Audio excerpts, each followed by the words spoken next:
Dan, great to have you. My goodness, you're the perfect person to talk to about this because there's no better royal correspondent than you. And you've been saying for a long time how unpopular Prince Andrew is within the family and within the British populace. So put this news in perspective for us. Megyn, this is historic. There has not been a crisis like this in 90 years. What happened 90 years ago? The Nazi sympathizing king, Edward VIII, abdicated. Now, there are a whole load of scenarios here that could see King Charles having to abdicate as a result of what has happened today. Remember, in the United Kingdom, he runs the court. This is the king's court. And so the idea that his brother Andrew will be on trial, potentially. I accept he hasn't been charged yet, but we're heading that way and we can get to that. There are now 9 police investigations, Megyn, underway into Andrew's links into Epstein. That involves sex trafficking. The former Prime Minister, Gordon Brown, has today submitted a 5-page memorandum to the Metropolitan Surrey, Sussex, Thames Valley Police Department about the Lolita Express and the way that it was used to potentially sex traffic women to royal palaces. And I just want to paint you the scenario that Andrew ends up in the king's court, in his brother's court. Remember, there's only one person in the United Kingdom who can't be charged with a crime. That is the king. And he says, well, my brother knew about this and my brother paid £1.5 million in hush money to Virginia Giuffre, which is what was reported last week by the Sun newspaper, my former newspaper. It feels untenable that Charles can stay on the throne. You might remember there was a case, Megyn, about 20 years ago when Paul Burrell, Diana's former butler, was charged with stealing Diana's possessions. And he immediately brought the Queen, the late Queen Elizabeth II, into his trial and said the Queen knew about this. Well, the trial collapsed overnight because you cannot have a situation where the head of the court is effectively on trial. So there are a whole load of machinations going on. And the one person and the one couple whose hands are completely clean in this scandal, Megyn, are Prince William and Catherine, the Princess of Wales. I mean, I ran a poll earlier today during my live broadcast of Outspoken. And I'd say I've got a really pro-monarchy, pro-royal audience, Megyn. We love the British royal family. 75% of my audience saying that King Charles must abdicate here, must hand the throne to William and Catherine. Now, his statement that you read out made it clear he has no intention of doing that, but there are lots of paths that I believe could see that end up having to happen. So in the path, are you saying that if Andrew calls Charles or needs Charles as a witness, like I told my brother the following and he blessed this payment or he blessed that thing, even though he was just Prince Charles at the time, he wasn't yet king, that could drag him right into this legal proceeding and either kill the legal proceeding or kill Charles's reign as king. Correct. Because no one really believes, Megyn, that Andrew is going to plead guilty. Why would he do that? I mean, he would get guaranteed jail time. I agree with you. It's not going to be life imprisonment. That is the maximum sentence for misconduct in public office. But I know the type of guy that Andrew is.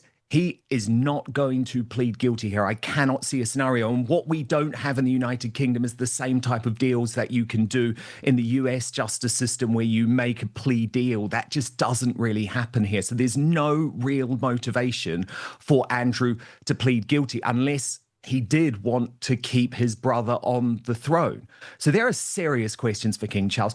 And there are also serious questions for the British deep state, Megyn. I mean, this scandal has been hiding in plain sight for 15 years. I was working at Murdoch's former newspaper, The News of the World, in a senior position in 2011. We revealed those pictures. Do you remember of Epstein and Andrew in Central Park in New York? That started this whole scandal 15 years ago. Where Andrew went to visit Epstein after the conviction for soliciting a minor for prostitution. Pretty controversial charge that he pleaded guilty to. And it was, of course, we now know just the tip of the Epstein iceberg. And Andrew went to see him and stayed with him, at his New York with royal protection townhouse. officers. Do you see what I mean? This is where After the deep fact, state yeah. is pulled into this. Because why have the police spent 15 years choosing not to investigate Andrew? Because they probably knew. What did Charles know? What files are included at Buckingham Palace? We're literally in unprecedented territory, Megyn. And just to give you a bit of color about what's happening today, because we really never thought we'd see anything like this. There are currently 2 teams of police on the King's estate searching the King's property. So we've got Wood Farm in Sandringham, which is where Charles forced Andrew to move. But that used to be the home until his death of Prince Philip, you know, the late Queen's husband. So there are police currently searching that property, but there are also currently police searching Royal Lodge, Andrew's former home in Windsor. And that's on the Windsor estate, just a couple of miles from where William and Catherine live. So this really is totally unprecedented. And look, the one person, as I say, who has his hands clean is William. What kind of relationship do Andrew and Charles have? How do these brothers get along? Well, not great. Andrew has always been a bit of a buffoon, but the problem for Charles, Megyn, is that it was him who decided to bring Andrew back into the royal fold. So you'll remember the relationship between the late Queen and Andrew was really close, right? She viewed him as she loved him. Yep, she adored him. She never believed these allegations. I spoke to people very close to the late Queen who insisted to me the late Queen always believed that Andrew was innocent. However, the big problem for Charles is that the Queen, despite feeling that way, had completely banished Andrew from public life. She had stripped him of his titles, stripped him of his royal duties. But it was the King who made this unfathomable decision to bring him back into the fold, to allow him to attend Christmas at Sandringham. You know, that is the #1 photo opportunity of the year. He even was allowed to bring his ex-wife, Fergie. There were memorial services where Fergie and Andrew were the most senior members of the royal family to attend, because Charles, he's quite a woke guy and he believed in this concept of forgiveness. Whereas you've got William, who has been saying, Megyn, and I'm not doing William's PR here, this is honestly a fact, he has been saying for 7 years after that car crash Newsnight interview with the BBC, where Andrew made a fool of himself, and by the way, told a tissue of lies. I mean, almost as many lies as Harry and Meghan told to Oprah Winfrey, right? Like, we know that now. And Andrew William 7 years ago said, Andrew's got to go. He's got to go. He's got to be banished, just like just like Harry and Meghan have to be banished. So for 7 years, Charles made a big mistake. And I also do just want to defend Queen Elizabeth II here, because a lot of people in Charles's court at Buckingham Palace are now trying to throw the late Queen under the bus. Megyn, she was 94 years old and she was suffering from terminal blood and bone cancer, something that we chose not to report at the time. She effectively had handed on the monarchy to Charles, who was operating as a regent. So when this payment of £12 million was made to the late Virginia Giuffre, it was Charles who had to make that decision. It was Charles who had to sign it off. And I think it's really grim blaming a 94-year-old with terminal cancer for that decision. I mean, it doesn't seem surprising when you know, I don't know Charles's story as well, but Andrew just sounds like he would do something like that in a heartbeat. He would blame the late Queen. He'll blame Charles. He'll blame anybody, and his wife 10 times so. I mean, there's a lot of correspondence in the Epstein files between Fergie and Epstein, whom she loved. And she brought her daughters, the 2 princesses, to go stay with him right after he got out of his so-called jail. I mean, it was daytime release to his office, but technically he was in jail for a year. She seemed very close to him. Neither one of those 2 cared at all that he'd pleaded guilty to these disgusting charges. And you mentioned, and just so the audience is clear, again, right now he's been arrested for alleged disclosure of British secrets to Jeffrey Epstein, who was not permitted to have them, not the women thing. But all along, we've been looking at Andrew and whether he sex trafficked Virginia Giuffre, meaning Epstein had her, quote, working for him. She says she was trafficked by Epstein. She was underage 17. And she says one of the men she was trafficked to was Prince Andrew, who she says had sex with her and that it wasn't consensual on her part when she was a minor. And and then produced this picture of herself with Andrew and Ghislaine Maxwell in the background, which Prince Andrew would later say was fake, and actually gave this interview to BBC Newsnight denying that he even knew her.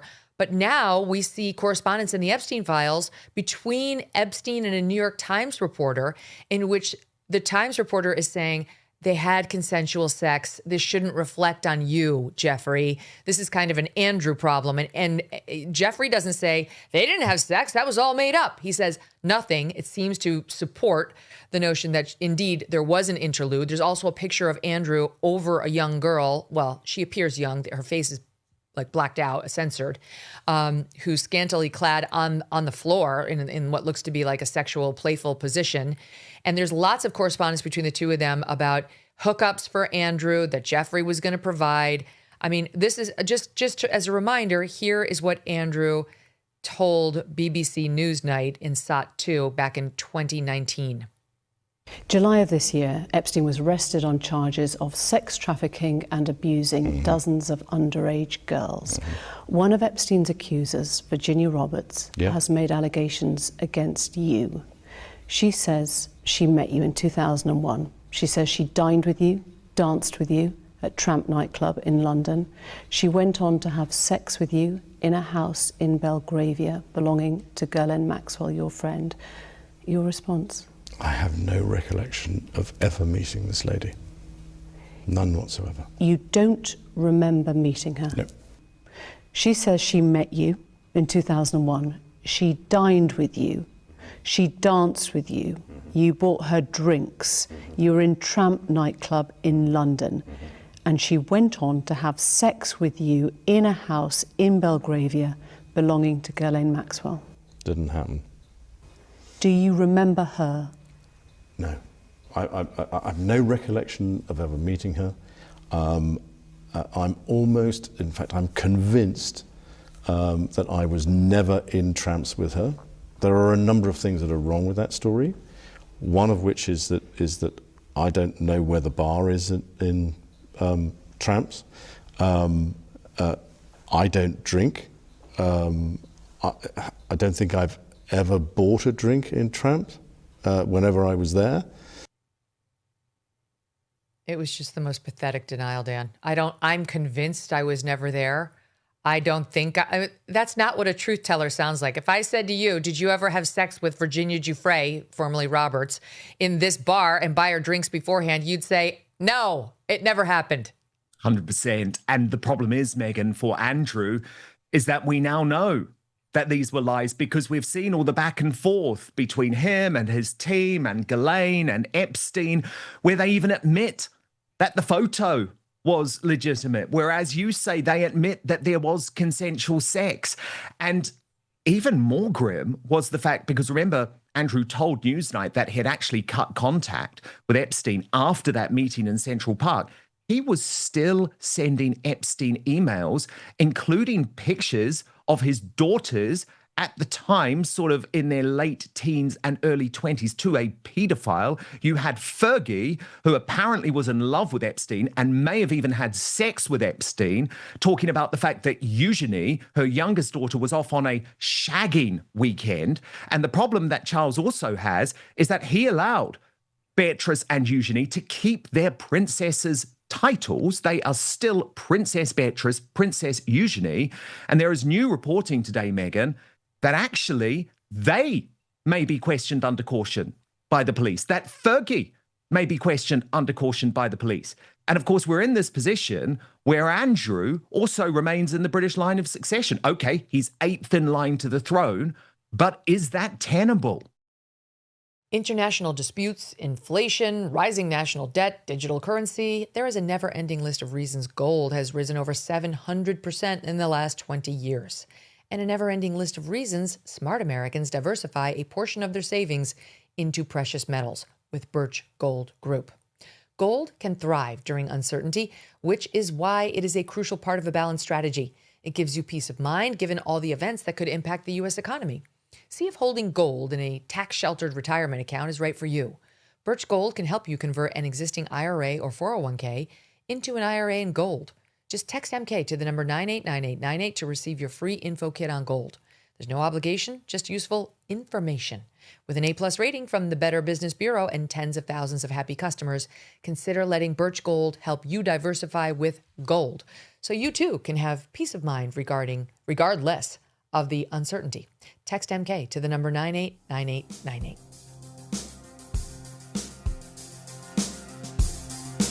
Thanks so much for watching. If you like what you just saw, hit the subscribe button for more clips and full episodes.